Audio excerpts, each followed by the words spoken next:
अब मैं फिगर्स बताती हूं। पीएमएलए के तहत, prevention of money laundering act के तहत 1,16,792 करोड़ की संपत्ति अटैच की गई है। 16,637 करोड़ की संपत्ति जब्त की गई है।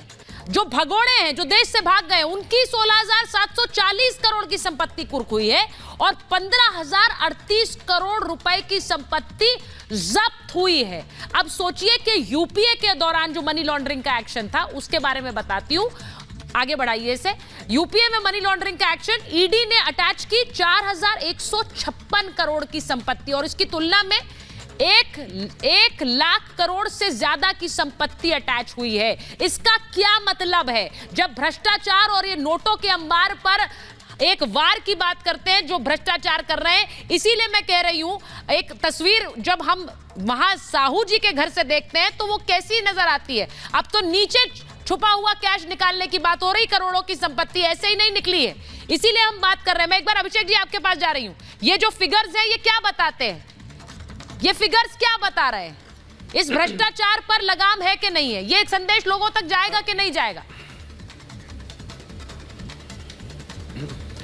नहीं, प्रदर्शित तो ऐसे किया जा रहा है सुचरिता जी कि 2014 से पहले आज तक कभी कार्रवाई होती ही नहीं थी और आजादी के बाद आज तक कभी कार्रवाई नहीं हुई है। तो भाई कार्रवाई करिए ना, किसने रोका है? किसी भी दल का व्यक्ति क्यों ना हो, निष्पक्ष कार्रवाई होनी चाहिए, ठीक है, और उस कार्रवाई की मार्केटिंग नहीं होनी चाहिए। लेकिन जवाब भी तो आना चाहिए कि बड़े बड़े लोग जिन पर बड़े बड़े भ्रष्टाचार के आरोप हैं, खुद प्रधानमंत्री जी फिगर बता देते हैं।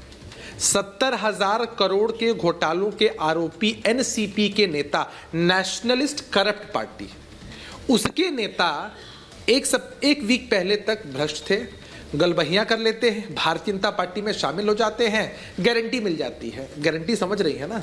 एक ही बात की गारंटी है कि हमारे दल में शामिल हो जाओगे, सारे आरोप समाप्त हो जाएंगे। यही काम हेमंत बिस्व शर्मा जी के लिए भी होता है। क्षेत्रीय छत्र बता रही थी आप, बड़ा इंपॉर्टेंट शब्द है सुचरिता जी, क्षेत्रीय छत्र। जेपी नड्डा साहब कहते हैं कि क्षेत्रीय पार्टियों के अस्तित्व को समाप्त करना है, क्षेत्रीय नेताओं को नहीं बढ़ने देना, ये स्ट्रैटेजी में शामिल है। लेकिन नए नए सो कॉल्ड क्षेत्रीय छत्रा पाते हैं जो एकदम दंडवत करें, नमो नमो करें, जिंदाबाद रहेंगे। तो भ्रष्टाचार पर जो इनकी नीति है वो तो साफ है कि नारायण राणे करेंगे, शुभेंदु अधिकारी करेंगे, येदियुरप्पा करेंगे, हेमंत बिस्व शर्मा करेंगे, तो दाग धुल जाएंगे। लेकिन किसी अन्य व्यक्ति पर अगर आरोप लगेगा तो पूरी की पूरी पार्टी कटघरे में चली आएगी।